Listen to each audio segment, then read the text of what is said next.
Благодарам. Почитувана македонска јавност, почитувани медиуми и колеги. По однос на предлог Законот за изменување и дополнување на Законот за угостителска дејност, би сакала да ја информирам македонската јавност дека на 6 мај е поднесен предлог Законот за измена и дополнување на овој закон. На пленарната седница на 8 јуни овој предлог закон доби зелено светло како од нас како предлагачи од опозицијата, така и од колегите од владеачкото мнозинство. Јас се надевам дека денес ќе се надминете себе си, дека ќе се освестите, дека ќе се премислите, дека ќе сватите дека опозицијата не е тука само за да критикува, туку и да предлага закони и дека ќе гласате против мислењето кое што го добивме од влада, а мислењето од влада вели дека предлог Законот за измена и дополнување на Законот за угостителска дејност треба да се отфрли од проста причина што владата работела по нешто слично. Што е тоа слично што после 5 месеци од поднесувањето на нашиот предлог закон, владата ни кажува дека работи, не знаеме. Каде е документот? Документот го нема. Добро ќе беше да го видиме, но добро ќе биде да кажете дека и ако не го видите, нема да кревате рака онака како што ќе ви наложи владата. Јас сум живо заинтересирана да го видам овој документ, затоа што сум сигурна дека по примерот на Законот за трговија и овде ќе ставите некоја точка запирка само за да го прикажете овој закон како ваше достигнување. Во мислењето од влада се вели, цитирам: имајќи предвид дека во подготовка е измена на соодветниот закон со која ќе бидат опфатени и други угостителски објекти за сместување, му предлагаме на собранието да не го донесе законот. Значи, почитувани колеги од мнозинството, во мислењево од влада нема апсолутно ништо против или ништо негативно во однос на нашиот предлог. Ова Боже мислење можеме дека да заклучиме дека со истото владата не убедува дека дури после 5 месеци подготвувала измени. Воедно не е наведено кога да ги очекуваме тие измени, не е наведено кои се тие измени и така натаму. Од оваа причина јас уште еднаш ќе ви го појаснам предлог законот кој што го поднесовме и уште еднаш ќе апелирам при денешното гласање да не ја потврдувате безусловната послушност спрема владата и да потврдите дека имате право на сопствено размислување и дека нема да гласате онака како што ви наложува владата, затоа што еднашка веќе гласавте за и денес нема никаква логика да гласате против ова законско решение. Основната цел заради која што е поднесен овој предлог закон е како резултат на увидувањето од пракса од досегашната имплементација на законот, која налага потреба за уредување на начинот на кој се води регистарот, во кој како категорија не се вградени хостелите, кои реално постојат, но истите не се вградени во законската материја. Од овие причини, со предлог Законот за изменување и дополнување на Законот за угостителска дејност,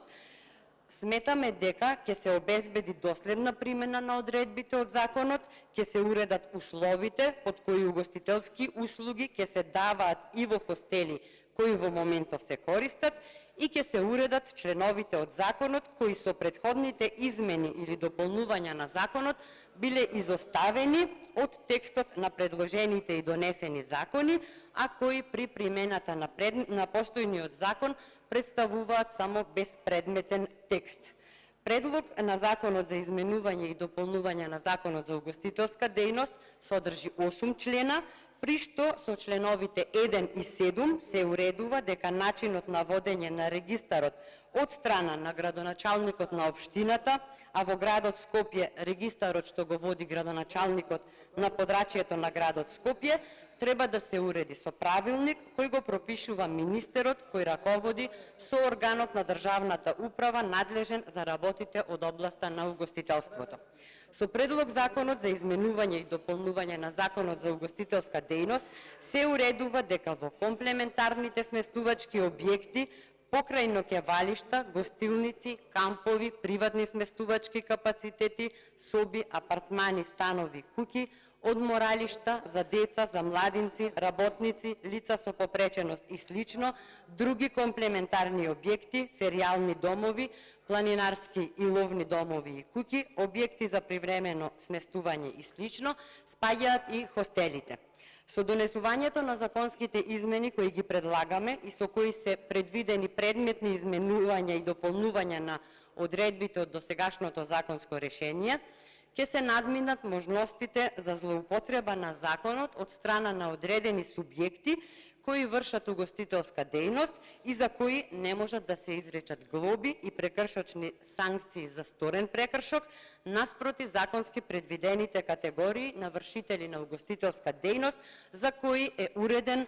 начинот на кој треба да ја вршат угостителската дејност и кои директно се ставени во понеповолна положба. Имајќи предвид дека за донесување и спроведување на овој предлог закон не се потребни финансиски средства од буџетот и имајќи предвид дека не станува збор за обемен и сложен закон, сметаме дека истиот може и мора да се донесе час поскоро, се со цел да се оправда целта за која е донесен Законот за угостителска дејност како целина. Луѓето кои се добро упатени во туристичката дејност знаат дека во денешно време се почести се индивидуалните патувања, а ако сакаме развој на туризмот, мора да имаме и поголема понуда на хостели. Луѓето бираат град кој сакаат да го посетат и по пат на интернет резервираат сместување. Имаме потенцијал за отварање на хостели како сместувачки капацитети и затоа е потребно навремено законски да се регулира и да се прецизира оваа материја, а не да се чека, затоа што 5 месеци веќе чекаме. Со зголемување на бројот на хостели, но и со нивното промовирање би се привлекле оние туристи и посетители кои преферираат индивидуална организација на патување. Доколку се следат статистичките податоци за бројот на туристи, како и бројот на ноќевања во последните години во Македонија, не сметајќи го периодот на пандемија и периодот во кој оваа власт го води туризмот, ќе се констатира постојан пораст кој пропорционално треба да биде пропратен и со зголемен број на сместувачки капацитети од ваков тип, посебно ако се знае дека бројот на туристи индивидуалци е се поголем. Последователно на ова, одговорот е дека бројот на хостели има можност за зголемување и проширување на целата територија на државата. Хостелите се најчесто барани од популација на млади луѓе. Традицијата на хостелингот е можеби нова за нас, но во Европа таа обстојува повеќе од 1 век со податоци кои датираат од 1909 година. Факт е дека и Македонија се приклучи на овој европски тренд, но начинот на кој екзистираат хостелите се уште не е доволно дефиниран поради нецелосна статистика за нивниот број и остварувањата кои ги има државата преку нив во целосниот профит добиен од туризмот во бруто домашниот производ. Регулативата која се користи во Македонија за нивна категоризација е според условите и стандардите пропишани за одделни видови на сместувачки објекти со Законот за угостителска дејност во поглед на уредувањето, опремувањето и квалитетот на услугите предвидени за издавање како куќи, станови и соби, но не посебно како категорија хостели, причина заради која ги предлагаме денешните измени и дополнувања. Во светски рамки, како податок на Светската туристичка организација, постојат најмалку 50 критериуми во зависност од земјата каде се наоѓаат хостелите, кои ги диференцираат видовите хостели според квалитет на услуга, регулирани со посебни правни акти. Доколку ги следиме и трендовите во иднина, Македонија треба да се стреми кон изнаоѓање начини и форми за дефинирање на овој тип објекти во рамките на постоечката регулатива, нешто што го предлагаме со денешново законско решение. Она што можам да апелирам како заклучок е дека секој нов ден е изгубен кога станува збор за туризмот. Ненапредувањето во туризмот не значи само стоење во место, туку значи одење наназад, затоа што светот оди многу напред. Уште еднаш апелирам добро да размислите